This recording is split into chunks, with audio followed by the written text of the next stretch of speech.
Le Touring Club Suisse a mis à l'essai 28 modèles de pneus de 2 dimensions pour le test de pneus d'hiver de cette année.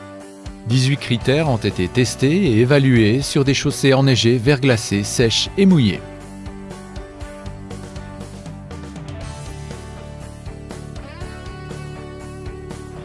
Les pneus de dimension 185 par 65 R15 88T conviennent aux petites voitures du genre Fiat Punto, Renault Clio ou Mazda 2.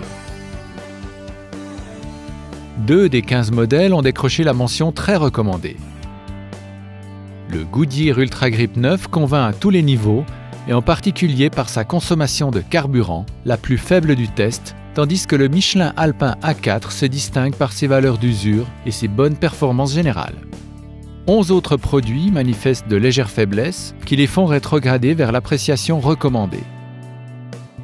La mention très recommandée a été manquée de peu par le Nokian WR D4 en raison de ses légères faiblesses sur route mouillée, ainsi que par le Pirelli Cinturato Winter en raison de ses lacunes sur route sèche. 6 autres sont jugés satisfaisants et ont répondu dans l'ensemble positivement aux critères de ce test.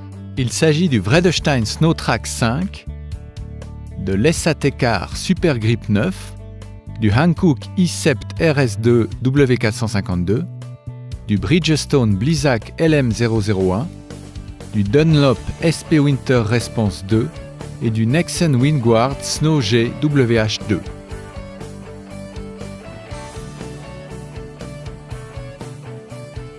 De plus grandes faiblesses sont constatées dans les 3 derniers modèles qui ont été jugés recommandés. Pour l'Uniroyal MS Plus 77, c'est son manque de sécurité et son comportement routier sur route sèche qui le pénalisent. Alors que le Barom Polaris 3 et le Viking Snowtech 2 sont à la limite sur route mouillée.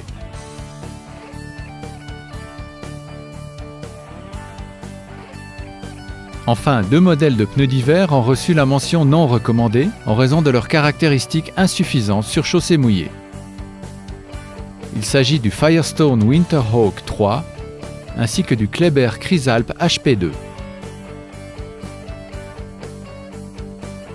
Les pneus de dimension sportive 225 par 45 R1791H conviennent aux voitures de classe moyenne de type Audi A3 et A4, Alfa Romeo Giulietta ou encore des Mercedes classe A, B et C.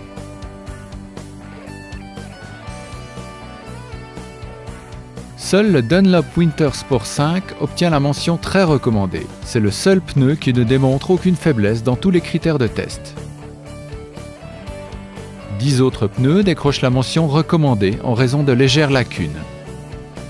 Le Pirelli Winter Soto 03 démontre de belles prestations et est très équilibré, mais il n'est définitivement pas un spécialiste des conditions hivernales.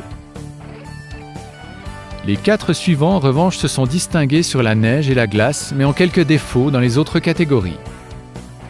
Le Firestone Winterhawk 3 sur chaussée mouillée, le Goodyear Ultra Grip Performance Gen 1 sur chaussée sèche, le Hankook i-Sept Evo 2 W320 également sur chaussée mouillée, et le Nokian WR-D4 en raison de ses valeurs d'usure. Les défauts des autres pneus jugés recommandés s'avèrent plus conséquents. Bien que le pneu pluie Uniroyal MS Plus 77 justifie pleinement son statut sur route mouillée, il n'est pas à la hauteur sur chaussée sèche et sur la glace. Le Bridgestone Blizzak LM001 montre quelques difficultés sur la neige.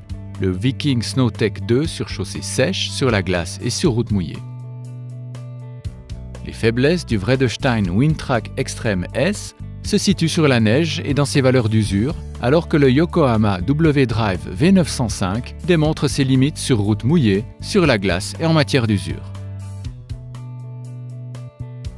Les 2 lanternes rouges dans cette catégorie décrochent la mention recommandée avec réserve. Ce sont les pneus Matador MP92 Sibir Snow et le BF Goodrich G-Force Winter. Les 2 ont affiché de mauvaises performances sur chaussée mouillée. En raison de leur largeur, le comportement de ces pneus dans une situation d'aquaplaning laisse à désirer. En revanche, sur de la neige tassée, la plupart des pneus testés montrent à nouveau d'étonnantes qualités. Vous trouverez sur notre portail internet pneus.tcs.ch tous les détails des résultats du test et des informations importantes sur le thème du pneu. Nous vous conseillons également volontiers, de manière individuelle, au numéro 0844 888 110. Le Touring Club Suisse vous souhaite bonne route.